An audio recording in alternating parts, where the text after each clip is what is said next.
ನನ್ನ ಹೆಸರು ವೆಂಕಟ್ ಅಂತೇಳಿ. ಚಿಕ್ಕಬಳ್ಳಾಪುರ ನಾನು ಹುಟ್ಟಿ ಬೆಳೆದಿದ್ದು 12ನೇ ವಾರ್ಡಲ್ಲಿ.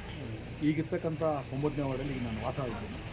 ಮೂಲತಃ ನಾನು ಇದೇ ವಾರ್ಡಿನ ಸದಸ್ಯ ಮತದಾರನಾಗಿದ್ದೇನೆ. ಇವತ್ತು ನಮಗೆ ನಮ್ಮ ಬಾಬು ಅನ್ನೋರು ಏನು DC ಆಫೀಸಲ್ಲಿ ನೇಣಿಗೆ ಶರಣಾಗಿದ್ದಾರೆ. ನನ್ನ ಸಾವಿಗೆ ಈ ರೀತಿ 3 ಕಾರಣ ಅಂತೇಳಿ ಬರೆದು ಆ ನೋವನ್ನ ನಮ್ಮೊಬ್ಬ ದಲಿತ ಹುಡುಗ ಈ ರೀತಿ ನೋವು ಮೃತಪಟ್ಟಿರೋದು ನಮಗೆಲ್ಲ ಭಾಳ ನೋವಾಯಿತು.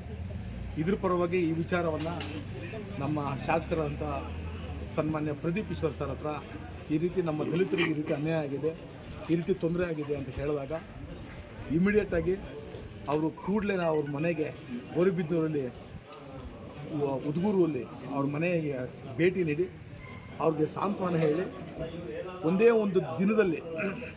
ಒಂದು ದಿನದಲ್ಲಿ ನಮ್ಮ ಶಾಸಕರಂಥ ಪ್ರದೀಪ್ ಈಶ್ವರ್ ಅವರು ಸರ್ಕಾರಿ ನೌಕರಿ ಕೊಡಿಸಿದ್ದಾರೆ. ಸರ್ಕಾರದ ಸೌಲಭ್ಯಗಳು ಏನು ಬೇಕು ಎಲ್ಲ ಸೌಲಭ್ಯ ಕೊಡಿಸಿದ್ದಾರೆ. ಇಂಥ ನಮ್ಮ ಶಾಸಕರು ಇಂಥ ಶಾಸಕರನ್ನ ನಾನು ಎಲ್ಲೂ ನೋಡಿಲ್ಲ. ಇವತ್ತು ನಿಜವಾಗಲೂ ನಾವು ಅಂಬೇಡ್ಕರ್ನ ನೋಡ್ತಾ ಇದ್ದೀವಿ ಅಂದರೆ ಅದು ಸನ್ಮಾನ್ಯ ಪ್ರದೀಪ್ ಈಶ್ವರ್ ಅವ್ರ ಹತ್ರ ನೋಡ್ತಾ ಇದ್ದೀವಿ. ಪ್ರತಿ ನಮ್ಮ ಮನೆಗೂ ಬಂದು ನಮ್ಮ SC ಮನೆಗಳಲ್ಲೆಲ್ಲ ಕೂತ್ಕೊಂಡು ಪ್ರತಿಯೊಂದು ಕೂಡ ಅವರು ಪ್ರತಿಯೊಂದು ಕಷ್ಟನೂ ಸ್ಪಂದಿಸ್ತಾ ಇದ್ದಾರೆ, ಪ್ರತಿಯೊಂದು ನಮ್ಗೆ ಇದು ಮಾಡ್ತಿದ್ದಾರೆ. ಸೊ ಹಾಗಾಗಿ 24 ಗಂಟೆಯಲ್ಲಿ ಏನು ಹೇಳಿದ್ರು ಆ ಸೌಲಭ್ಯವನ್ನು ನಡೆಸ್ಕೊಂಡಿದ್ದಾರೆ. ಸೊ ಹಾಗಾಗಿ ನಾವು ಶಾಸಕರಂಥ ಸನ್ಮಾನ್ಯ ಪ್ರದೀಪ್ ಈಶ್ವರ್ ಅವರಿಗೆ ಧನ್ಯವಾದ ಹೇಳ್ತೀವಿ.